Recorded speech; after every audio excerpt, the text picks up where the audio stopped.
Welcome to the Inspired Podcast. I'm your host, Andrea De La Cerda, and each week I'm bringing you the latest discussions and news about changes in the landscape of education and entrepreneurship. As a 22-year entrepreneur, corporate executive, business coach, and leader, I mentor a community of change-making men and women to get out of their box and step into their true calling to make the biggest impact. This podcast is all about empowering us, navigating life's twists and turns, and stepping into the fullest version of who we're meant to be. Here's something I know about you. At some point in your life, you've looked in the mirror and wondered, who am I now? Maybe it was after a divorce that turned your world upside down. Maybe it was when you lost a parent and suddenly felt untethered from everything you thought you knew about yourself. Maybe it was when your job disappeared overnight, or when you became a caregiver for a sick child, or when you moved across the country for a fresh start that felt anything but fresh. Life has this way of completely rewriting our script when we least expect it. One day we're moving through our routines with certainty about who we are, what we want, and where we're headed. And then the next day, everything we thought we knew about ourselves feels foreign. Can you relate? According to research from the American Psychological Association, major life changes consistently rank among the most stressful experiences humans face, and even the positive ones. The Holmes and Race Stress Scale, which has been measuring life change impacts for over 50 years, shows that events like death of a spouse, divorce, job loss, and major illness can trigger what researchers call adjustment disorders, which are periods where our usual coping mechanisms just simply aren't enough. But here's what I've learned through my own major life transitions and through supporting other women through theirs. These moments of complete upheaval, while devastating, can also be profoundly transformative because they force us to strip away who we thought we should be and discover who we actually are beneath all of those expectations, other people's expectations. Today, we're diving deep into the messy, beautiful, terrifying process of rebuilding your identity after life throws you a curveball. We're going to talk about the specific challenges that hit women hardest, and most importantly, how to emerge from these transitions, not just intact, but more authentically you than ever before. Because here's the truth. This wasn't the plan. But sometimes the unplanned path leads us exactly where we need to be. Let's start with the hardest one first, because if we're going to do this, we're going to do it honestly, right? The death of someone we love doesn't just take them away from us. It fundamentally changes who we are. According to the Holmes-Ray Life Change Index, death of a spouse ranks as the single most stressful life event a person can experience, with a stress score of 100 out of 100. But it's not just spouses. Of course, losing a parent, a child, a sibling, or close friend can shatter our sense of self in ways we never anticipated. When a friend of mine lost her mom suddenly and unexpectedly, she said something that stuck with me. She said, "I didn't just lose my mom. I lost the person who knew me before I became who I am now." She had built her adult identity around being that successful daughter, the one who called every Sunday, who brought the grandkids over for the holidays. And without her mother there to witness and affirm her identity, she felt completely lost. This is what grief researchers call assumptive world theory.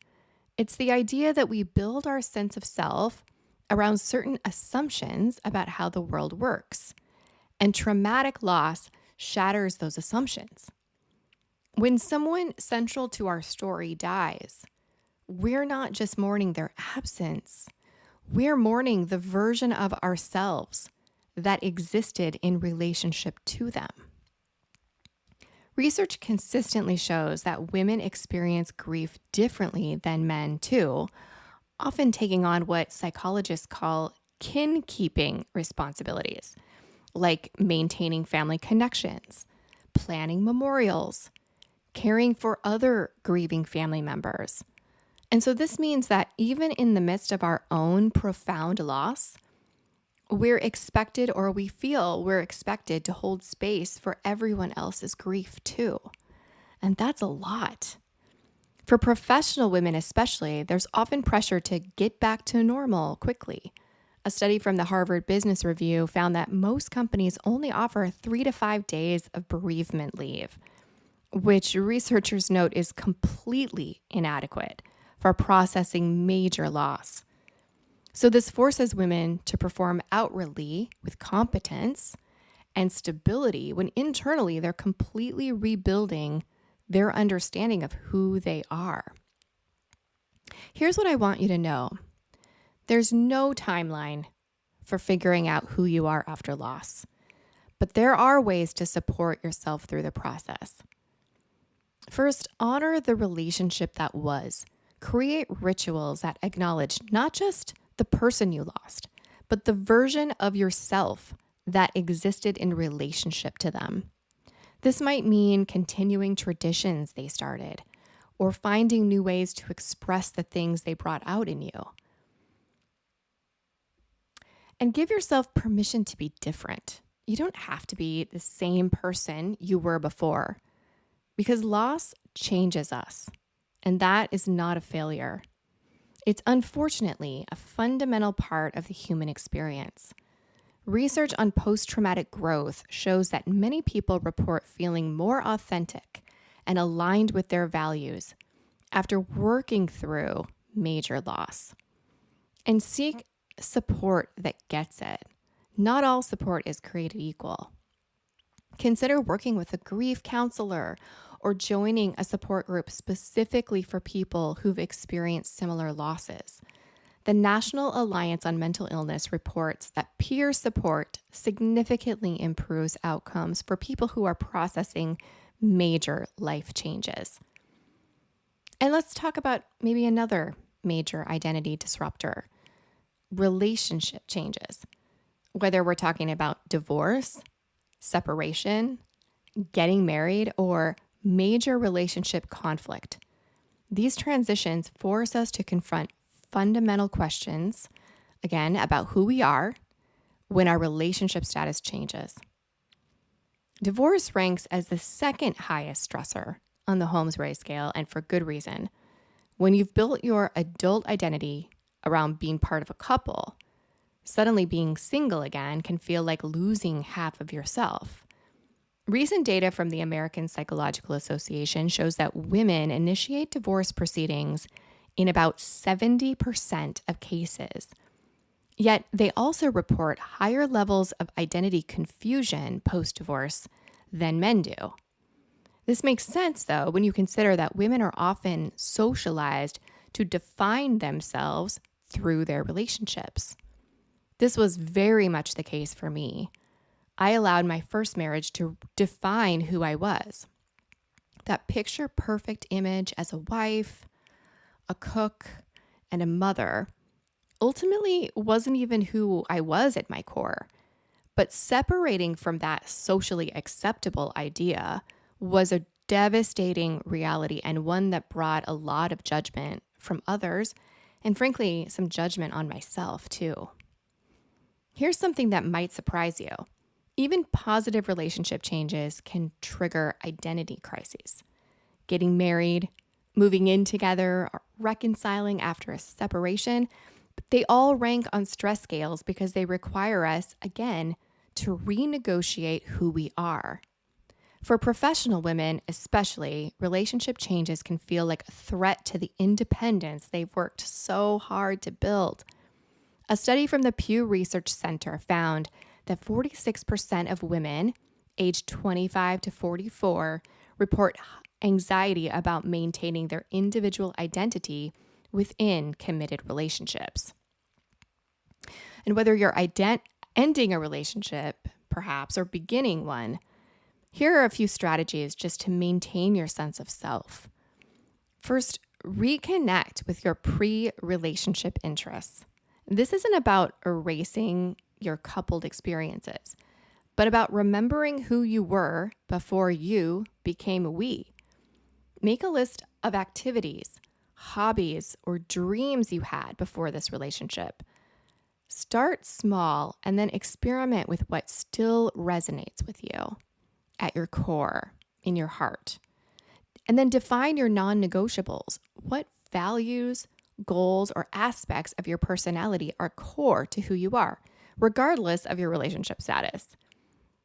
Research from the University of Rochester shows that people who maintain a strong sense of autonomous identity within relationships report higher satisfaction and resilience. And build your individual support network. Don't rely solely on your romantic partner for emotional support.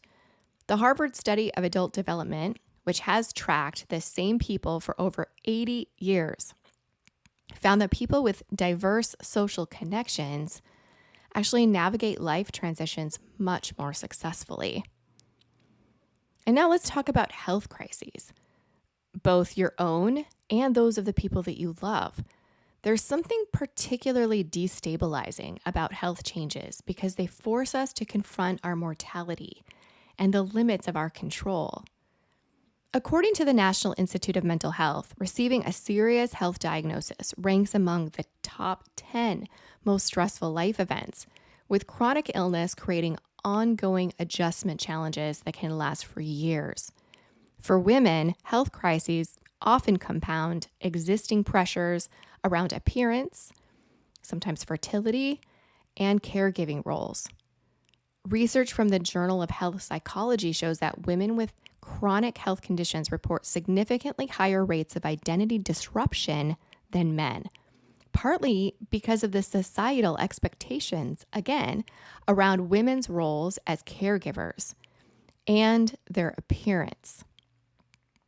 For many women, health crises don't just affect them directly, they also transform them into caregivers overnight sometimes. The National Alliance for Caregiving reports that 61% of family caregivers are women, and they spend an average of 24 and a half hours per week providing care. Becoming a caregiver, especially for a child with a serious illness, can completely reshape your identity. Suddenly, you're not just a marketing manager or teacher or entrepreneur. Now you're a medical advocate, an insurance navigator, and full-time worrier. The Caregiver Action Network found that 72% of caregivers report feeling like they've lost their sense of self in the caregiving role. When my youngest son was born 2 months premature, I was thrown into an intense motherhood routine that I did not see coming. I was back and forth to the hospital 3 times a day, pumping milk constantly, meeting with the doctors, and getting updates from nurses at every shift change. After 2 months in the hospital, we got to bring him home, but my weekly schedule quickly filled up with physical, occupational, speech, and group therapies for several years while he was getting stronger. These caregiving responsibilities can really take a toll on your life. Whether you're managing your own health crisis or caring for someone else, here's some things to think about to maintain your sense of self. First, separate your condition from your identity. You are not your diagnosis. You are not your child's diagnosis. Research from the University of California shows that people who maintain identity, flexibility, or seeing themselves as multifaceted rather than defined by any single characteristic, they adapt better to chronic illness. And make sure you maintain your other roles too, even if you can't show up the same way as you used to. Find ways to stay connected to the other parts of yourself. If you were a mentor before your health crisis, maybe you can still mentor virtually. If you were a writer, continue to write. If you love cooking, Maybe share recipes or teach others, even if you can't stand or move for long periods. Build a health-aware but not health-focused life. This means taking your health needs seriously while not letting them become the only lens through which you see yourself. The Chronic Illness Inclusion Project found that people who maintain interests and relationships outside of their health condition actually report better psychological outcomes. And let's talk about work and money, two areas where many professional women derive significant identity and security. And when these foundations shake, everything else feels unstable too. Job loss ranks as the 8th most stressful life event on the Holmes Race scale. But for professional women, the impact often goes beyond financial stress. According to research from the Harvard Business Review, women are more likely than men to tie their self-worth to their professional achievements, making job loss particularly devastating to their sense of identity. The Bureau of Labor Statistics report that women make up 47% of the workforce, but account for 54% of long-term unemployment cases. This extended unemployment period can create what psychologists call a role exit, or that process of disengaging from a role that was central to your identity at one time.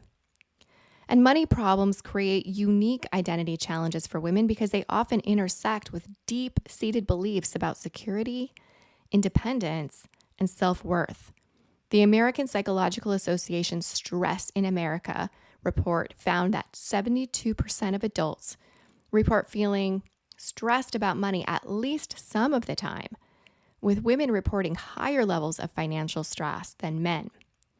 For many professional women, financial independence represents freedom, choice, safety, the ability to care for others. When that security disappears, whether through job loss, divorce, or unexpected expenses, it can feel like losing a core part of who you are. So how do we navigate career and financial upheaval while we still maintain a sense of self? Here are a few thoughts. First, expand your definition of valuable work. If you've been out of traditional employment, make a list of all the skills you've developed, problems you've solved, and value you've created, even if it wasn't for a paycheck. Parenting, caregiving, volunteering, and managing household finances all develop transferable skills. And focus on your transferable strengths. Research from the Center of Creative Leadership shows that people who can articulate their core competencies across different contexts bounce back from career setbacks more quickly. And redefine success temporarily. Maybe right now, success means making it through each day with your mental health intact. Maybe it means finding a job that pays the bills while you figure out your next move. And allow your definition of professional success to be fluid during these transition periods. And here's something else that might surprise you. Positive life changes can be just as disorienting sometimes as negative ones. Moving to a new city, getting promoted, having a baby, or even achieving a major goal can trigger identity crises because they require us now to adapt to a new version of ourselves. A Holmes Race scale includes many positive events, things like marriage, pregnancy, outstanding personal achievement, because any major change requires some psychological adjustment. Research from the University of California found that even positive life changes activate that same stress response system as negative ones, but just for different reasons. For many women, one of the most significant positive transitions is when children leave home.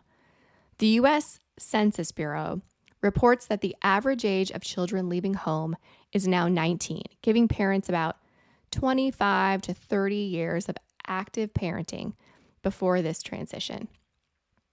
The Empty Nest Support Association found that 67% of women report significant identity confusion when their children leave home. It's often called empty nest syndrome, which we've all heard of. And for women who've been primary caregivers, this transition can feel like truly losing their most important job in life. When we can anticipate that adjustment period that comes with these positive changes, we're much better equipped to handle the identity challenges that can spur. So give yourself time to adjust. Just because a change is positive doesn't mean it's easy. Research from the American Journal of Psychology shows that any major life transition takes an average of 6 to 18 months to fully integrate. And honor what you're leaving behind. Every transition involves loss, even positive ones. If you're getting married, you're losing the freedom of singlehood. If you're getting promoted, you're losing the comfort of your previous role. Acknowledge these losses instead of feeling guilty about them. And then experiment with your new identity gradually. You don't have to fully absorb your new role immediately. Try on different aspects of your new identity and see what fits. This is what psychologists call identity foreclosure, or the healthy process of exploring who you're becoming.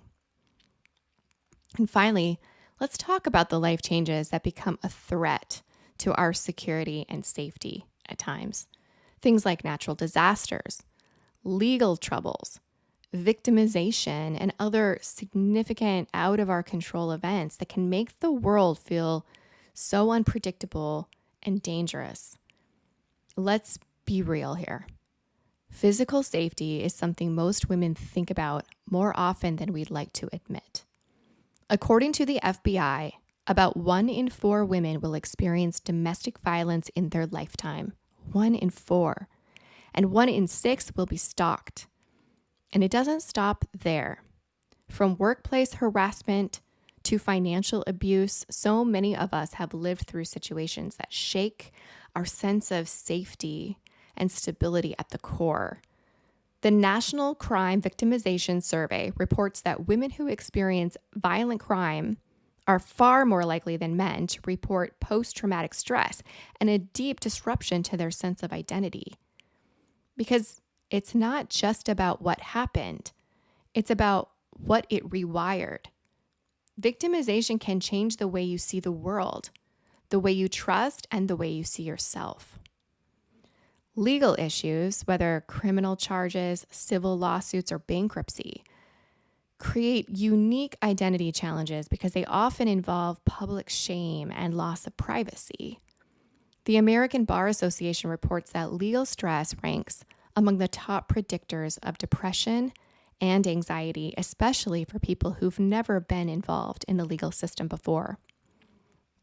For professional women, legal troubles can feel especially threatening because they jeopardize the very competence and respectability that often form core parts of their identity.